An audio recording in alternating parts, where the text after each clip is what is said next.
Salut, dans cette vidéo, je vais t'apprendre 3 astuces bien pratiques à connaître pour corriger des erreurs classiques au montage sur DaVinci. On est parti.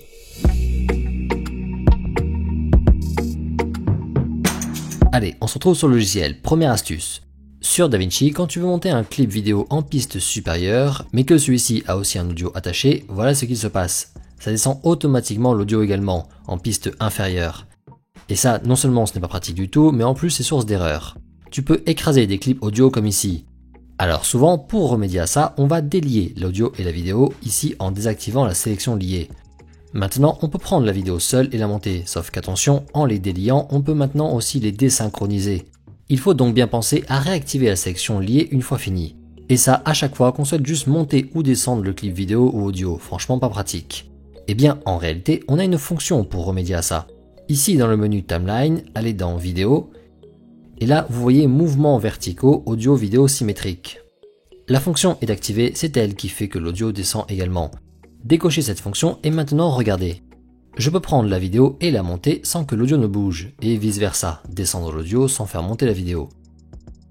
Et cerise sur le gâteau, chose importante, impossible de désynchroniser les deux pour autant, ils restent liés quand je les déplace en avant ou en arrière. Parfait. Astuce numéro 2, je vous montre un petit extrait. Est-ce que vous avez vu un souci? Oui? Non? Si vous n'avez rien vu, c'est normal, et c'est ça le problème.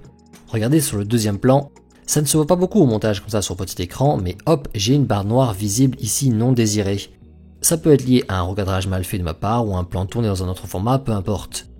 C'est une erreur classique, on ne l'aperçoit pas au début, on exporte, et plus tard, une fois diffusé, et bien là, on s'en rend compte qu'on n'avait pas vu au montage. Et bien, pour que ce genre de situation n'arrive pas, DaVinci nous propose un affichage qui rendra ce genre de barre bien visible.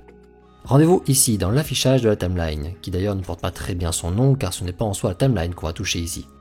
Une fois dessus, vous avez Viewer arrière-plan, de base sûrement sur noir, passez ça en rouge. Et hop, maintenant ça saute aux yeux, dès qu'un plan n'occupera pas toute l'entièreté de l'image, et bien impossible de rater les barres noires que ça va créer, elles seront ici en rouge bien visibles sur votre lecteur, vous pourrez corriger ça. Et enfin, troisième astuce de cette vidéo, un petit truc pour vous éviter une galère et de potentielles erreurs de synchro, retrouvez le son d'une vidéo. Ici j'ai un clip avec de l'audio donc. Si, pour de multiples raisons possibles, j'ai supprimé l'audio par inadvertance, comment je fais pour le remettre? Eh bien, ne vous embêtez surtout pas à reprendre le clip ici dans les médias et à rechercher pile le bon passage. Tout simplement, sélectionnez le plan dans la timeline, appuyez sur la touche F et hop, DaVinci vous fait ce qu'on appelle un match frame.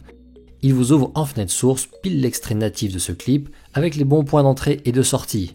Là, en bas, en passant votre souris, vous avez l'icône pour l'audio. Saisissez-le et posez ce clip audio sous votre plan dans la timeline, c'est pile l'audio qui correspond. Il faut maintenant juste relier l'audio et la vidéo pour qu'ils bougent ensemble, sélectionnez les deux, clic droit et liez les plans. Et voilà 3 astuces pour remédier à des erreurs courantes sur DaVinci. Pour découvrir 3 autres astuces pratiques comme ça concernant la vitesse cette fois-ci, c'est juste ici à droite. Je vous laisse vous abonner pour les prochaines vidéos, je vous souhaite de bons montages et on se dit à la prochaine, ciao.